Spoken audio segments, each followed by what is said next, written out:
ఆయన అన్నారు,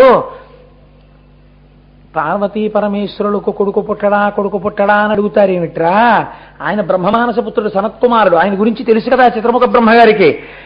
ఇయమాకాశ గంగా యస్యాం పుత్రం ముతాశన జనయిష్యతి దేవానాం సేనాపతిమరిందమం జ్యేష్ఠా శైలేంద్రతనయా మానయిష్యతి తత్సుతం ఉమయాస్తత్ బహుమతం భవిష్యతి న సంశయః. ఆయన అన్నాడు, నిజమే, ఇప్పుడు పార్వతీ పరమేశ్వరులకు పుత్రుడు పుట్టాలి, కానీ మనం ఏమన్నాం, నీ తేజస్సు నీ యందుంచుకో అన్నాం. ఆయనేమన్నారు, నా తేజస్సు నా యందే ఉంటుంది, ఇక విడిచిపెట్టను అన్నాడు. ఇప్పుడు మళ్ళీ వెళ్ళి అడిగితే మనం కూడా మన్మధుడు వెళ్ళిపోయిన దోవలో వెళ్ళిపోతాం, కాబట్టి అడగకూడదు. కాబట్టి పోనీ ఇప్పుడు శివుడికి కుమారుడు కలిగితే కదా తారకాసురుడు చచ్చిపోతాడు, నేనే కదా వరం ఇచ్చాను. ఇప్పుడు పిల్లాడు పుట్టాలంటే శివవీర్యంలోంచి పుట్టాలి. ఇప్పుడు శివుడి తేజస్సు ఎక్కడుంది? అగ్నిహోత్రం దగ్గర ఉంది. ఈ అగ్నిహోత్రంతో తేజస్సును తీసుకొచ్చి ఎవరి యందన్నా ప్రవేశపెట్టిద్దామంటే ఉపాధికి ఆ శక్తి ఉండాలి కదా దాన్ని తట్టుకోవడానికి, ఆ క్షేత్రానికి. ఇంతమంది దేవతల భార్యలున్నారు, పోనీ లోక కళ్యాణార్థం ఆయన తేజస్సుని వాళ్ళలో ప్రవేశపెట్టిద్దామంటే వీళ్ళెవ్వరికీ పిల్లలు పుట్టరని అమ్మవారి శపించేసింది. ఇప్పుడు ఆ తేజస్సు వృధా అయిపోతుంది వీళ్ళల్లో ఎవరి యందన్నా పెడితే. కాబట్టి వీళ్ళెవరు పనికిరాని వాళ్ళు అయిపోయారు. ఇది ఎంత పెద్ద మాట అండి, బ్రహ్మగారి నోటంటే ఆ మాట వచ్చేయడం అంటే అది నేను ఇంకా దాని గురించి మాట్లాడను. కాబట్టి ఇప్పుడు మీ భార్యలు పనికిరారు, వాళ్ళు బిడ్డలని పొందలేరు. కాబట్టి ఇప్పుడు ఎవరి వలన పుట్టాలి పిల్లవాడు? మళ్ళీ ఎవరో ఒక ఆవిడ్ని తీసుకొచ్చి ఆవిడ యందు ప్రవేశపెడితే పార్వతీదేవికి తెలిస్తే భూదేవి ఏమైంది? కాబట్టి ఆవిడికి తెలిసినా ఆవిడ ఊరుకోవాలి, పోన్లేని. అలా ఊరుకోవాలంటే ఆవిడికి ఏదో ప్రేమ ఉండాలి. తనకి పుట్టినా ఆవిడికి పుట్టినా తన కొడుకుగా బంధుత్వం వచ్చే అవకాశం ఉండాలి. అలాంటిది లోకంలో ఒక్కరే ఉన్నారు. హిమవంతుడి యొక్క పెద్ద కుమార్తె గంగ దేవతలు తీసుకెడితే ఆకాశంలో ప్రవహిస్తోంది.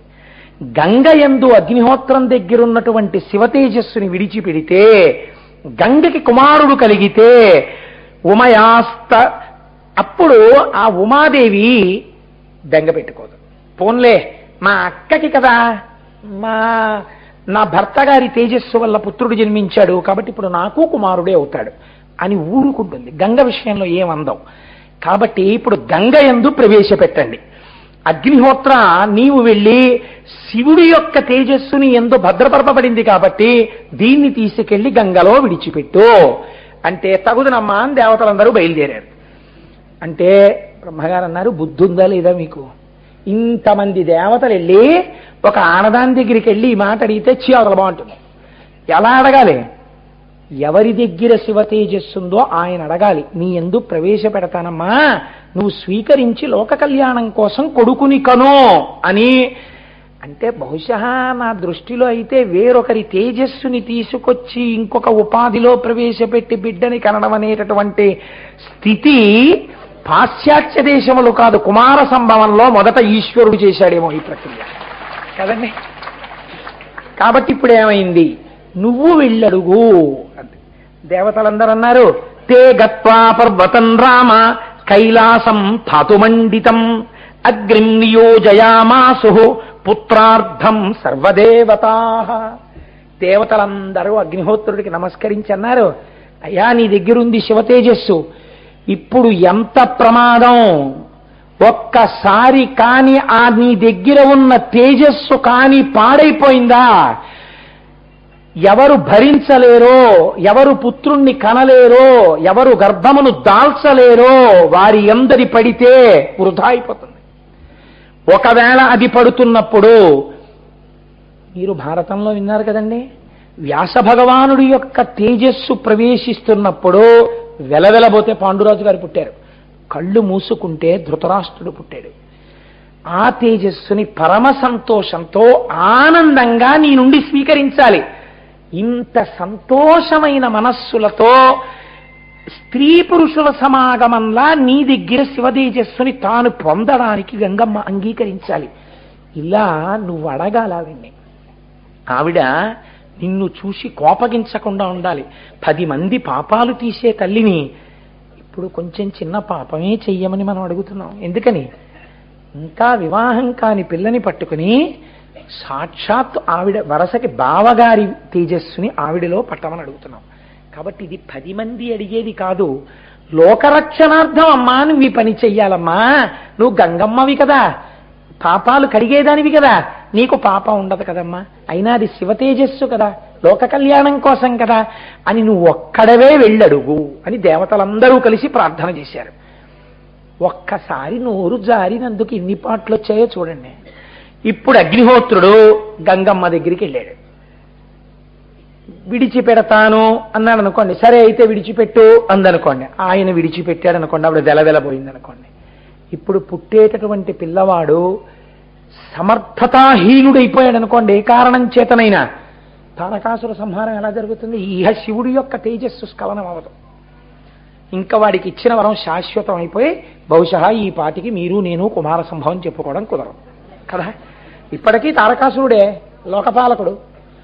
అలా అవ్వకుండా ఉండాలి. నువ్వు ఎంత జాగ్రత్తగా మాట్లాడతావో, ఓసారి తిన్నాను దెబ్బ, మాట్లాడడం సరిగ్గా లేకపోతే అగ్ని, జాగ్రత్త జాగ్రత్త జాగ్రత్త జాగ్రత్త. అందులో ఆడదాంతో మాట్లాడుతున్నావు, పెళ్లికాని దాంతో మాట్లాడుతున్నావు, మాట్లాడకూడదు మాట్లాడుతున్నావు, చాలా జాగ్రత్త. ప్రార్థన అందుకు ప్రార్థన చేసి పంపారు. పంపిస్తే అగ్నిహోత్రుడు వెళ్ళి గంగమ్మ దగ్గరికి వెళ్ళి నిలబడ్డాడు. గంగమ్మ దర్శనమిచ్చింది సాకార రూపంగా. దేవతానాం ప్రతిజ్ఞాయ గంగామభ్యేత్య పావక గర్భం దారయ వైదేవి దేవతానాం ఇదం ప్రియం. అమ్మా, దేవతల యొక్క ప్రియము కొరకు నువ్వు గర్భమును దాల్చాలి. నువ్వు తప్ప ఇప్పుడు గర్భమును దాల్చడానికి దేవకాంతలు పనికిరారు. కనుక తల్లి, లోక కళ్యాణము కొరకు నువ్వు గర్భమును ధరించు. ఎంత మర్యాదగా మాట్లాడాడండి అగ్నిహోత్రుడు. ఇప్పుడు నేను తేజస్సు ఏదో విడిచిపెడతాను నువ్వు పుచ్చుకోనలేదు. ఇంతకు ముందు అన్నారు ఈ పిచ్చి మాటలు. ఇప్పుడు అలా అంటలేదు. లోక కళ్యాణము కోసమని నువ్వు గర్భమును దాల్చు అని అడుగుతున్నాడు. ఎందుకని? పుచ్చుకోవడం కాదు, గర్భం ధరించాలి. లేకపోతే పోయిందే, ఇంక ఇప్పుడు అవకాశం పోతుంది. అంటే ఆవిడంది తస్య తద్వచనం శ్రుత్వా దివ్యం రూపమధారయత్. నేను మీకు చెప్పానే, మనస్ఫూర్తిగా అంగీకరించినది. అందుకని చక్కటి దివ్యమైన రూపాన్ని ధరించి ఆ తేజస్సుని పొందడానికి అంగీకారముతో వచ్చినది. అనగా వికసించిన మనస్సుతో, ఏ అరమరిక లేకుండా ఇది లోక కళ్యాణము కోసమని నేను పరమశివుని యొక్క తేజస్సుని నా యందు వహించుతున్నాను అన్న భావనతో పరమ సౌందర్య రాశి అయి గంగ వచ్చి అగ్నిహోత్రుడు ముందు నిలబడింది. ఇది సృష్టికే విచిత్రం. ఆవిడ గంగ, ఈయన అగ్ని. ఆ అగ్ని ఈ గంగ దగ్గరికి వెడితే అగ్నిన్నా అరిపోవాలి, గంగన్నా ఇంకిపోవాలి. ఇప్పుడు ఎలా సమాగమం కుదురుతుందండి? ఎలా తేజస్సు విడవబడుతుంది? అంటే ఇది కూడా ఈశ్వరానుగ్రహమే కావాలి కదండి. శివ సంకల్పమస్తు, శివుడు తనకొక కుమారుడు కలుగుతున్నాడు అని అక్కడ సంతోషించాలి. అమ్మవారు ఆ మహానుభావుడైనటువంటి ఆ బ్రహ్మజ్ఞాని నాకు కుమారుడిగా, నాతో కూడా సంబంధం ఉండేటట్టే, పార్వతీపుత్రుడుగా కూడా ఉండేటట్టే వస్తున్నాడని అమ్మవారు సంతోషించాలి. అలా వాళ్ళ సంతోషం ప్రకృతి యందు 2 విరుద్ధమైన భూతముల యందు గర్భధారణకు అవకాశం కలగాలి. ఇది ఎంత చిత్రమండి అసలు కుమార సంభవం నిజంగా. ఇప్పుడు దృష్ట్వాతం మహిమానాంస సమంతాదవకీర్యత సమంతతస్తతో దేవి అభ్యషించత పావక. పావక అని పిలిచారు.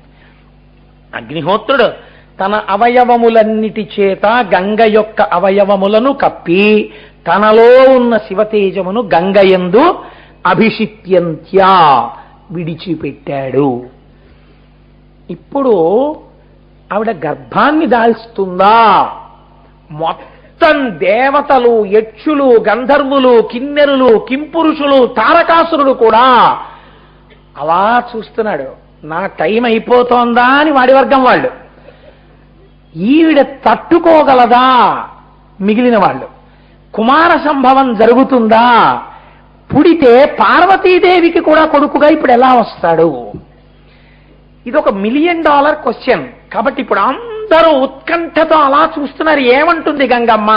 ఇప్పుడు గంగమ్మ నోటి వెంట ఏ మాట వస్తోందో ఆ మాట కోసం సుందరకాండలో హనుమ ఆ 100 యోజనముల సముద్రాన్ని దాటి వచ్చేస్తున్నప్పుడు సీతమ్మని చూశానంటాడో చూడలేదంటాడో అని వానరులందరూ లేచి నిలబడినట్టు లోకమంతా గమనిస్తోంది గంగ ఏమంటుంది, గంగ గర్భమును ధరించగలదా అని. ఇప్పుడు గంగమ్మంది వీళ్ళందరి గుండెలు జారిపోయేటట్టుగా ఓ మాట అంది.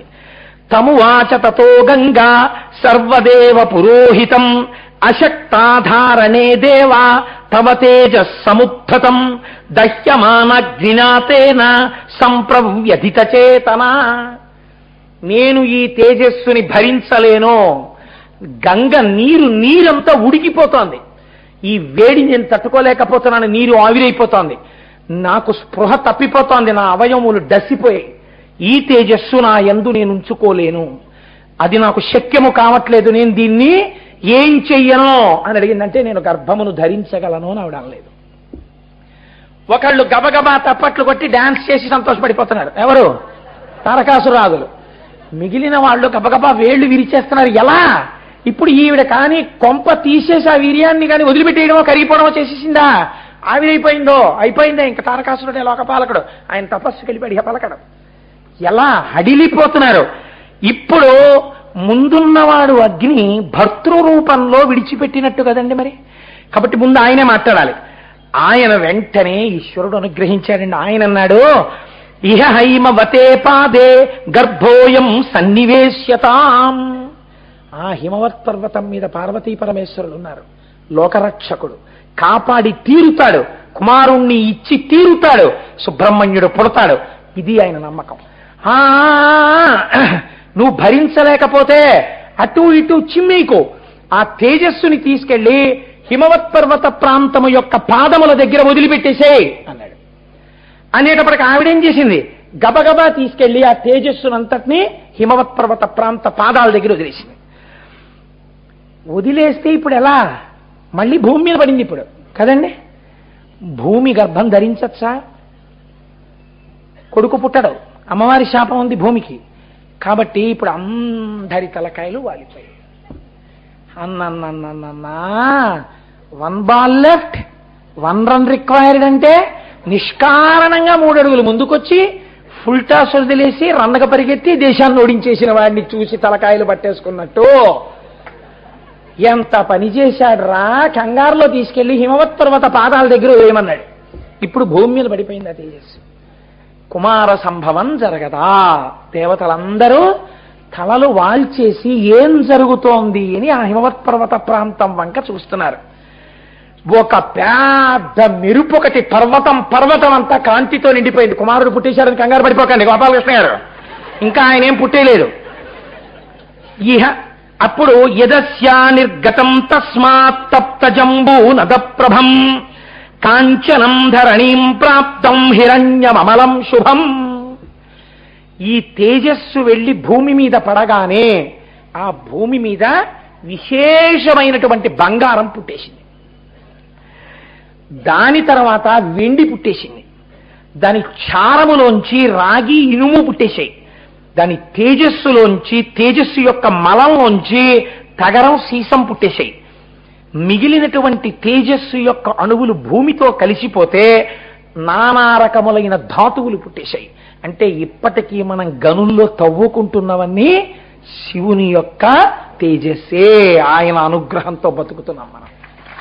ఈ కనపడుతున్నదంతా శివ తేజస్సే. మన మెడలలో వేసుకున్నవన్నీ శివ తేజస్సే. మనం ఆయనకి ఎంత కృతజ్ఞులమై ఉండాలో చూడండి నిజంగా. ఇప్పుడు ఇలా అయిపోయిన తర్వాత అయ్యయ్యో ఎలాగా అని ఆలోచిస్తున్నారు. పర్వతమంతా హిరణ్యమయం అయిపోయింది. నిక్షిప్త మాత్రే గర్భేతు తేజోభిరభిరంజితం సర్వం పర్వత సన్నద్ధం సవర్ణమభవద్వనం సువర్ణం పురుషవ్యాఘ్ర హుతాశన సమప్రభం తృణవృక్షలతాగుల్బం సర్వం భవతి కాంచనం. ఆ పర్వత శిఖరం మీద ఉన్నటువంటివన్నీ కూడా కొండ చెట్లు, ఆ నదులు, సరస్సులు అన్నీ కూడా బంగారు వర్ణములోకి మారిపోయి ఇంత బంగారం వచ్చేసేటప్పటికీ పసుపచ్చటి కాంతితో మెరిసిపోతోంది. ఈ బంగారం, ఈ వెండి, వీటి మీద ఎవరికైనా వ్యామోహం ఉందా అండి? అక్కడ ఉన్న వాళ్ళకి ఎవడికి లేదు. అయ్యో, అయితే ఏమైపోయింది ఇప్పుడు? శివ తేజస్సు బంగారం అయిపోయింది. మనందరం నా బంగారం అంటాం. దేవతలు అన్నారు దిక్కుమాల బంగారం అయిపోయింది అన్నారు. ఎందుకని? ఇప్పుడు వాళ్ళకి బంగారం బతుకు కాదు, కుమారుడు బతుకు. ఏడి బంగారం వచ్చింది, వెండి వచ్చింది, రాగి వచ్చింది, తుత్తునాగం వచ్చింది, సీసం వచ్చింది, ధాతువులు వచ్చాయి, ఇనుము వచ్చింది, కుమారుడు రాలేదు. అమ్మమ్మమ్మమ్మ అంటే ఏమైపోయింది? శివ తేజస్సు వృధా అయిపోయింది అని బెంగ పెట్టుకుని చూస్తున్నారు. శరవణపు పొదలను ఉన్నాయి అక్కడ, రెల్లు పొదలు. అక్కడే దగ్గరలో ఒక తటాకం ఉంది. ఆ తటాకమేమి? లోకమునకు శంకరుడు ఒక పాఠం చెప్పాలనుకున్నాడు. ఇప్పుడు నేను మళ్ళీ అందులోకి వెళ్ళను, కానీ మీకు సూక్ష్మంగా విజ్ఞాపన చేస్తాను. భస్మాసురుడికి వరం ఇచ్చిన తరువాత ఆయన శంకరుడు వెంట పడ్డాడు. నీ తల మీద పెడతాను. అపాత్రులకు దానం ఎంత ప్రమాదమో లోకానికి చెప్పాలనుకున్నాడు. చేతకాని వాళ్లే వెనక్కి తిరిగి పరిగెడుతున్నాడు. జగదంబకి లెక్క, శంకరుడికి లెక్క. మన్మధుణ్ణి కాల్చిన వాడికి, త్రిపురాలు కాల్చిన వాడికి, బ్రహ్మగారి 5వ తల గిల్లిన వాడికి, ఉపమన్యువుకి పాల సముద్రాన్ని సృష్టించినటువంటి వాడికి, యమధర్మరాజు వక్షస్థలం మీద తన్నిన వాడికి, ఒక తుచ్చమైన రాక్షసుణ్ణి చంపడం పెద్ద లెక్క. చేత కాక కాదు లోకానికి పాఠం చెప్పడానికి. ఆయన వెనక్కి తిరిగి పరిగెడుతున్నట్టుగా నటిస్తుంటే, ఇప్పుడు నేను జోక్యం చేసుకుంటే శక్తి స్వరూపాన్ని వీణ్ణి కాల్చేస్తాను, కాబట్టి కాసేపు నేను కనపడకూడదు అని అమ్మవారు ఏం చేసిందిట? తన శరీరాన్ని ఒక తటాకం కింద మార్చింది. దాన్ని శరవణ తటాకము అని పిలుస్తారు. అది అమ్మవారి యొక్క శరీరం నీరు కింద మారింది. ఆ తర్వాత మళ్ళీ ఆవిడ జగదంబ అయింది. కానీ ఆ తటాకాన్ని మాత్రం నా శరీరం నీరై అక్కడుంది కాబట్టి ఆ తటాకాన్ని అలా రక్షించమని అడిగింది. అక్కడే ఆ తటాకం ఉంది. ఇప్పుడు ఈ రెల్లు పొదలన్నీ కూడా తెల్లగా మిరిసిపోతున్నాయి, బంగారు రంగులోను, వెండి బంగారం తగిలి.